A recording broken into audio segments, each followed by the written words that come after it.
A photographer took this picture on a Tuesday. By Thursday, he was dead. His name was Fred W. Loring. The year was 1871. He traveled to Arizona to document something the government wanted hidden. 2 days after snapping this photograph, Apaches killed him.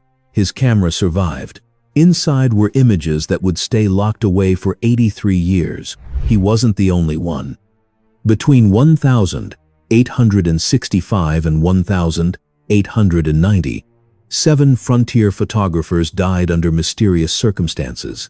Their cameras all contained the same type of photographs: executions, lynchings, images of what really happened when America expanded west. The National Archives holds 40,000 of these banned photographs. You've never seen them in history books. There's a reason for that. One image shows something so disturbing that when a newspaper published it in 1887, riots broke out in 3 cities. The Fort Smith, Arkansas courthouse basement smells like rot and old paper. Wooden boxes stack floor to ceiling. Inside, yellowed tintypes wrapped in cloth that crumbles when you touch it. Each photograph tells a story someone tried to erase. Victorian America enforced strict morality codes. Any image showing death, violence, or exposed skin violated public decency laws. Timothy O'Sullivan photographed the 40th parallel survey from 1867 to 1872. He documented mining camps, Native American villages, and frontier settlements. The government archived most of his work. William Henry Jackson shot thousands of photographs for railroad companies between 1869 and 1875. His images sold the West's commercial potential. But both men captured scenes their employers refused to publish: bodies, poverty, disease, starvation. These contradicted the propaganda that promised prosperity to settlers moving west. In 2006, a family discovered boxes in their attic. Their great-grandfather had hidden 300 photographs for 80 years. The images showed what newspapers refused to print. But private collectors weren't the only ones hiding evidence. George Maledon arrived at Fort Smith in 1875. Judge Isaac Parker hired him as official executioner.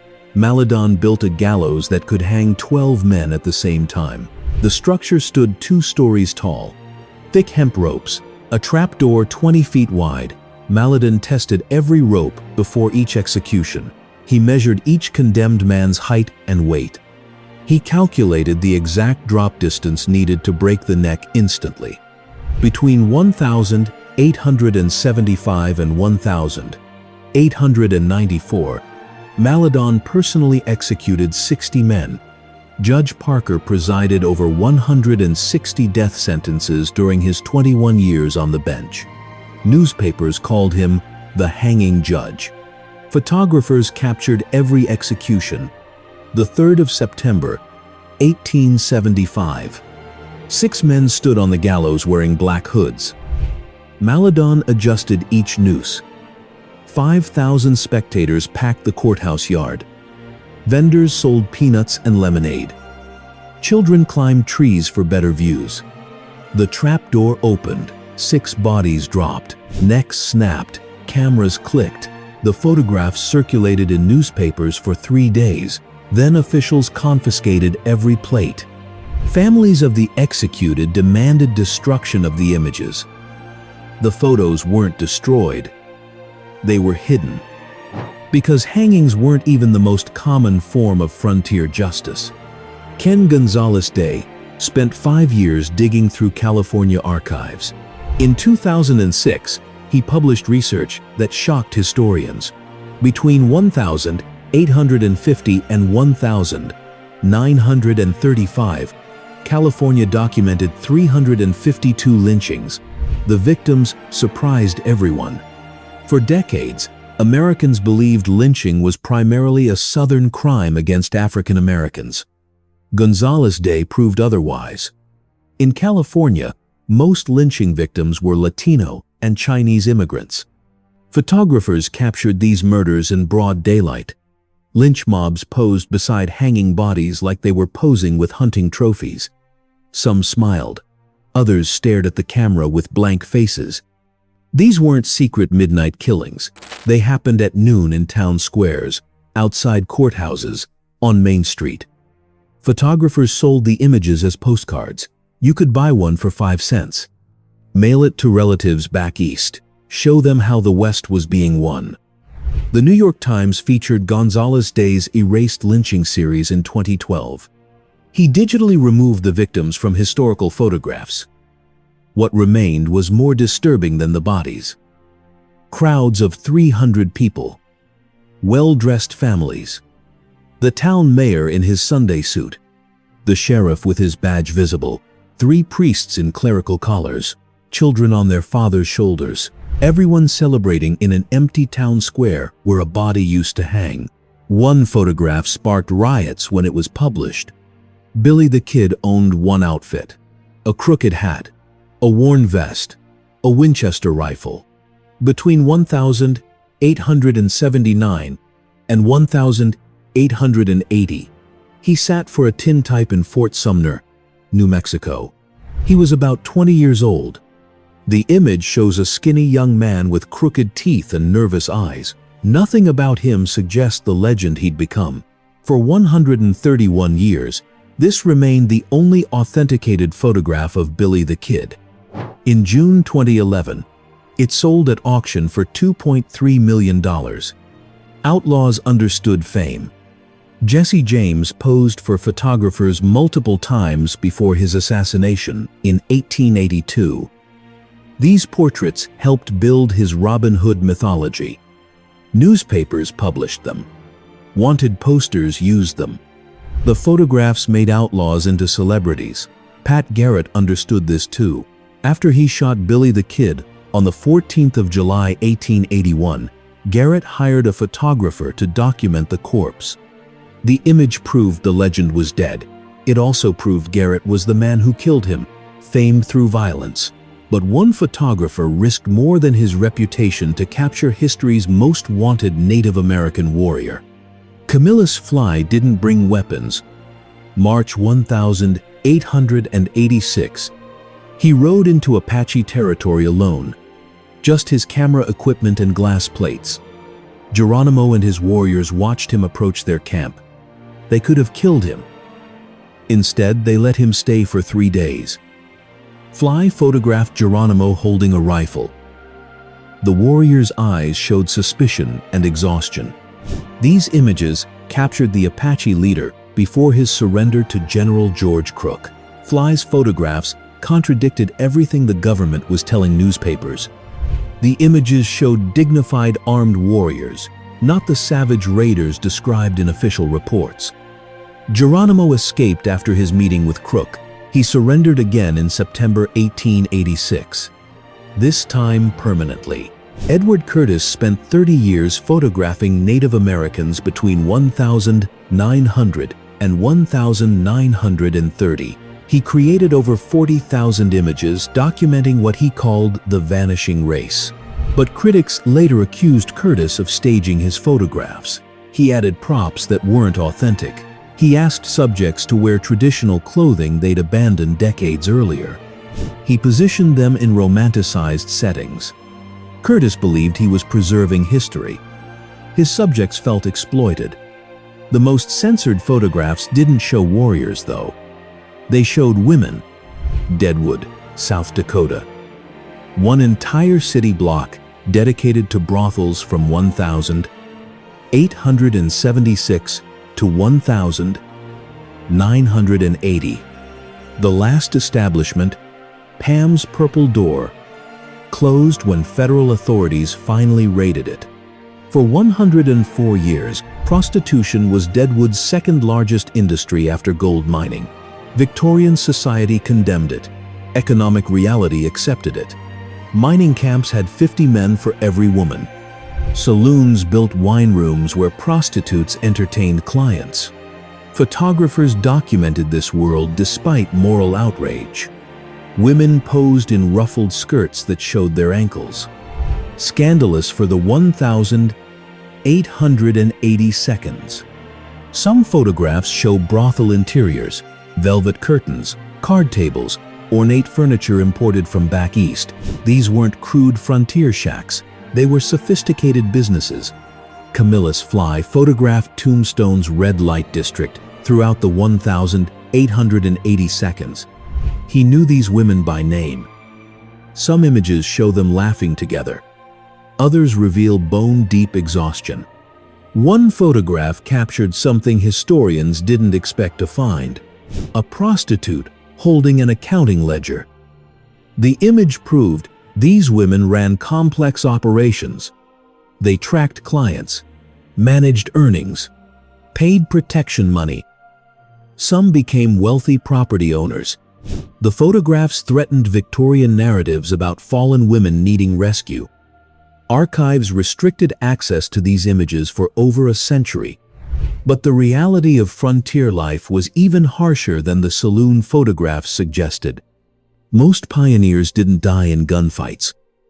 They died from cholera, typhoid, dysentery, starvation. Photographers documented the reality railroad companies didn't advertise. And 1,886 photograph shows a Nebraska family beside their covered wagon in the Loup Valley. 3 barefoot children stand in dirt. The mother's face shows hollow eyes and gaunt cheeks. The father grips a rifle like it's the only thing keeping him upright. Behind them sits a sod house barely taller than a grown man. This represented success for homesteaders. Thousands failed completely. Drought killed crops. Winter killed livestock. Isolation killed hope. The Great Western Migration produced over 400,000 casualties between 1,840 and 1,870. Photographers captured abandoned settlements, empty houses with doors swinging open, unmarked graves stretching across prairie. These images contradicted railroad advertisements, promising fertile land and opportunity. The 1,889 Oklahoma land rush was photographed as thousands staked claims in hours. Guthrie, Oklahoma didn't exist on the 7th of August 1889. By August 8, tent cities housed 10,000 people. Dodge City, Kansas constructed its first building in August 1872. Within 6 months, the main street had 19 saloons and 5 brothels. And 1,878 photograph shows 40,000 buffalo hides stacked in Dodge City. The pile towers 3 stories high. Skulls cover the ground like snow.